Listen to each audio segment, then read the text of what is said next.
très clairement, Naïm Qassem parle aux Libanais, il parle au gouvernement libanais ou il parle au monde? Il parle un peu à tout le monde, mais surtout, il parle. On a vu que l'élément principal, c'est que pendant cette guerre des 12 jours, le Hezbollah n'a pas attaqué Israël. Il est en situation de faiblesse, et il est en situation de faiblesse parce que son patron iranien est en situation de faiblesse après cette guerre. Mais il faut bien comprendre qu'en tant que proxy, en tant que chiite, pour lui, c'est insupportable de donner ses armes au gouvernement libanais et de finir cette mukawama dont vous avez parlé, cette résistance qui est fondamentale. L'idée est de détruire Israël, qui est considéré par ces chiites et par Nasrallah avant Naïm Qassem comme une tumeur cancéreuse qu'il faut éradiquer de la carte. Et donc, ce sera la dernière chose que pourront faire le Hezbollah, c'est de donner ses armes.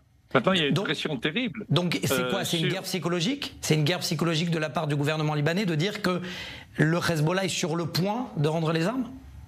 Ah non, je pense qu'ils espèrent que le Hezbollah donne ses armes, parce qu'il y a une pression américaine, il y a une pression israélienne, et puis il y a une volonté du peuple libanais qui ne peut plus supporter ce qui se passe. N'oubliez pas qu'il y a pratiquement, il y a pas souvent et pas toujours et pas partout de l'eau courante, ni d'électricité.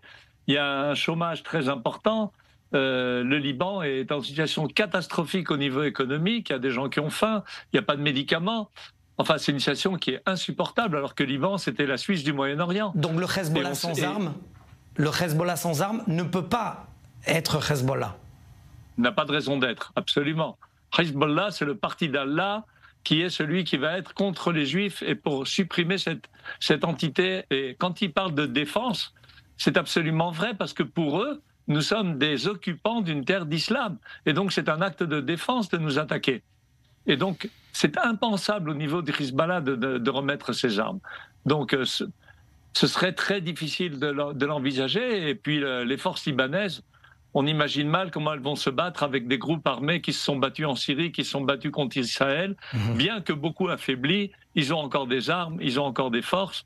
Mais encore une fois, la pression populaire est importante. Il ne faut pas oublier le très grave accident qu'il y a eu à Beyrouth, qui a détruit une grande partie du port et une partie de la ville. Et on sait bien, et les Libanais savent très bien que c'est le Hezbollah qui l'a fait, qui l'a causé. Donc il y a une haine importante. N'oubliez pas que déjà après 2006, quand on avait dû détruire beaucoup de maisons dans le sud Liban, le Hezbollah avait promis de reconstruire. Et finalement, ils ne l'ont pas fait. Et après cette guerre, maintenant, on voit que Farkile, il suffit d'aller à Misgavam et de regarder en face de la frontière, vous verrez les villages détruits, parce qu'il y avait des hommes du Hezbollah là-bas, ils n'ont pas les moyens de le faire. L'Iran, pour l'instant, n'a pas assez d'argent pour le faire. Restez avec nous, Ephraim Herrera, puisqu'on parle du grand patron, justement, du Hezbollah, et notamment la première apparition publique assez remarquée et diffusée en direct sur la télévision en Iran de l'ayatollah Khamenei. Regardez. Première apparition publique d'Ali Khamenei. Après 24 jours d'absence, le guide suprême iranien a mis fin aux rumeurs sur son état de santé. Hier soir, il a fait son retour lors d'une cérémonie religieuse dans sa résidence officielle de Téhéran. Les images sont fournies par la télévision d'État. Le point levé, les fidèles acquis à sa cause entonnent en chœur.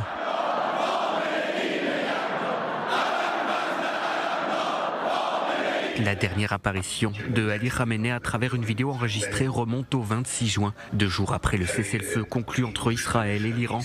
D'autres allocutions avaient été diffusées durant les 12 jours de guerre. L'ayatollah, au pouvoir depuis 1989, y apparaissait seul, avec sur le côté le drapeau de la République islamique. L'élimination du théocrate de 86 ans n'était pas un objectif de l'opération Israël Réveil du Lion. La cible principale d'Israël, puis des États-Unis, étaient les installations nucléaires iraniennes. Afin d'empêcher l'Iran de se doter de la bombe atomique, Téhéran a toujours refusé avoir de telles visées sur le plan militaire. Les frappes israéliennes ont notamment tué d'importants commandants des forces armées, dont des gardiens de la Révolution, l'armée idéologique de la République islamique, ainsi qu'une dizaine de scientifiques du programme nucléaire iranien. Selon un bilan fourni par Téhéran, au moins 936 personnes ont été tuées en Iran. Les tirs de missiles vers Israël ont fait 28 morts selon Jérusalem.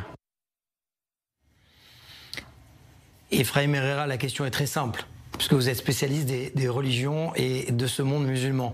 si Ali Khamenei le dit très clairement, il n'abdiquera pas. Pourquoi les États-Unis, ni la France, et peut-être même Israël, ne le croient pas? C'est clair qu'il ne veut pas abdiquer.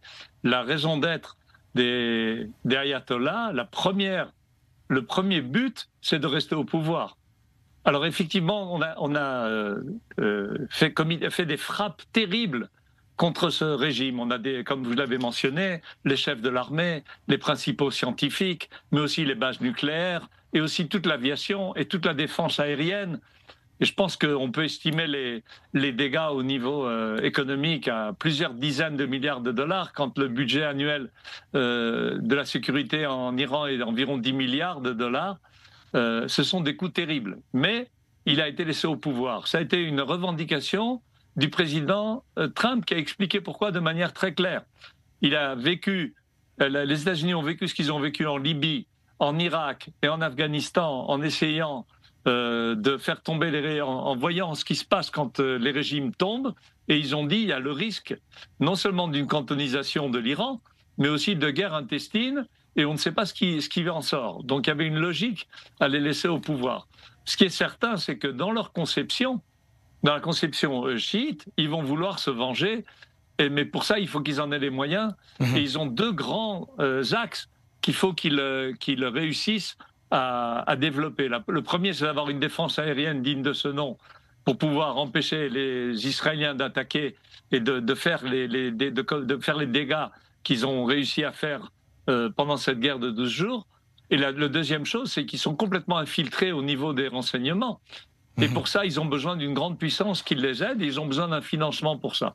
Ils ont des grandes ressources de pétrole et de gaz qui pourraient leur permettre des accords. Mais la seule grande puissance que je peux imaginer qui serait à même de leur donner ça, c'est la Chine. Et il faudra effectivement vérifier qu'il n'y ait pas d'accord qui soit conclu entre la Chine et l'Iran sur ces sujets.